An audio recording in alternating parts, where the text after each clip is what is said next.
ஒரு சக்கர நாற்காலியில 23 வருஷமா உட்கார்ந்துட்டு இருக்கிற ஒரு பொண்ணு.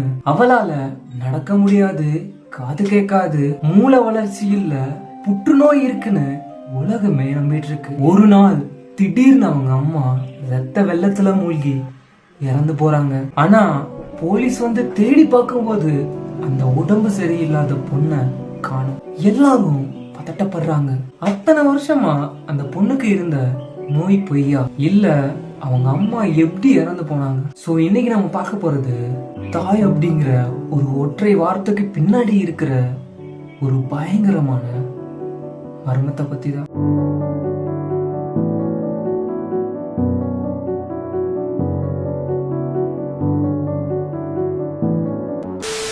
அமெரிக்கால இருக்கிற மிசோலி மாகாணம். டிடி பிளான்ச்சர் அப்படிங்கிற தாய் தன்னோட மகளை பயங்கரமா நல்ல அன்பா வளர்த்துட்டு வராங்க. அந்த பொண்ணு ஜிப்சிக்கு மூச்சு விடுறதுல பிரச்சனை இருக்கு. காக்கா வலிப்பு, தசை சிதைவு, அப்படி இப்படின்னு உலகத்துல இருக்கிற ஒட்டுமொத்த நோயும் அந்த பொண்ணுக்கு இருக்கு அப்படின்னு அவங்க அம்மா சொல்லுவாங்க.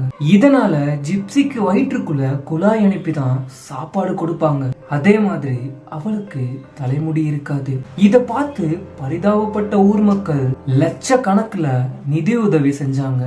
ஏன் ஒரு சில தொண்டு நிறுவனங்கள் அவங்களுக்கு வீடே கட்டி கொடுத்தாங்க. உலகத்தோட பார்வைக்கு டிடி ஒரு தியாகத்தாய். ஆனா அந்த வீட்டுக்குள்ள 4 செவத்துக்குள்ள என்ன நடந்துச்சுன்னு தெரிஞ்சா நீங்களே பயப்படுவீங்க. நான் சொல்றேன், கவனமா கேளுங்க. ஒரு தாய் சமுதாயத்துல தனக்கு மரியாதை கிடைக்கணும் அப்படின்றதுக்காக, பணத்தை ஈஸியா சம்பாதிக்கணும் அப்படிங்கிறதுக்காக முழு ஆரோக்கியமா இருக்கிற தன்னோட மகளை இல்லாத பொல்லாத நோய்கள் எல்லாம் சொல்லி நம்ப வச்சாங்க. அதுக்காக அந்த பிஞ்சு உடம்புக்குள்ள தேவையில்லாத மருந்துக்களை ஏத்துவாங்க, அறுவை சிகிச்சை செய்வாங்க. இதுவும் ஒரு கொடூரமான மனநோய் தான். இந்த மனநோய் தான் டிடிக்கு இருந்துச்சுன்னே சொல்லலாம். ஜிப்சிக்கு முடியே வளரக்கூடாதுன்னு அவங்க தலைய மொட்டையடிச்சுட்டே இருந்தாங்க. ஜிப்சியால நடக்க முடியும், ஆனா அவளை அவங்க அம்மா நடக்க விடல. அப்படி அது நடந்தா மக்கள் தனக்கு உதவி செய்ய மாட்டாங்கன்னு சொல்லி 23 வருஷமா நாற்காலியிலேயே உட்கார வச்சிருக்காங்க. ஜிப்சிக்கு ஒரு கட்டத்துல உண்மை தெரிய வருது. தனக்கு எந்த நோயும் கிடையாது, ஆனா நம்ம அம்மா நம்மளை இப்படி உட்கார வச்சிருக்காங்க அப்படின்னு தெரிய வருது. ஆனா ஜிப்சிக்கு வெளி உலக தொடர்பு எதுவுமே கிடையாது. ஆனா ராத்திரி வேலையில ஜிப்சியோட அம்மா தூங்கினதுக்கு அப்புறம் மொபைல் போனை எடுத்து தெரியாம இன்டர்நெட் நோண்டுவாங்க. அப்படி யூஸ் பண்றப்போ நிக் அப்படிங்கிற நண்பரோட தொடர்பு கிடைக்குது. ஜிப்சி தன்னோட நிலைமைய அவர்கிட்ட சொல்றா. 2 பேரும் சேர்ந்து ஒரு முடிவு எடுக்கிறாங்க.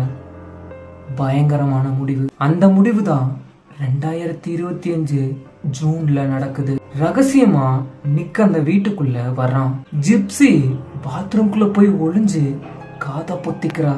அந்த தாய் டிடிய ஈவு இறக்கம் பார்க்காம கத்தியால குத்தி நிக் கொலை செய்யறான். அப்புறம் 2 பேரும் அந்த இடத்தை விட்டு தப்பிச்சு ஓடிடுறாங்க. கடைசியா 2 பேரையும் காவல்துறை கைது செய்யறாங்க. கொலை செஞ்ச நிக்குக்கு ஆயுள் தண்டனை, ஜிப்சிக்கு 10 வருஷம் சிறை தண்டனை. சமீபத்துல தான் அவங்க விடுதலையானாங்க. ஷேரிங் ஸ்குவாட் என் மனசுல ஓடுற பெரிய கேள்வி இதுதான். சட்டத்தின்படி பார்த்தா ஜிப்சி ஒரு கொலையாளி தான். ஆனா உலகத்துக்கே தெரியாத ஒரு மர்மம், வலியையும் வேதனையையும் 23 வருஷமா அனுபவிச்ச ஒரு பொண்ணு அந்த நரகத்தில இருந்து தப்பிக்க என்ன செஞ்சிருக்க முடியும்? பெத்த தாயே துரோகம் செய்யறப்ப யார நம்புறது?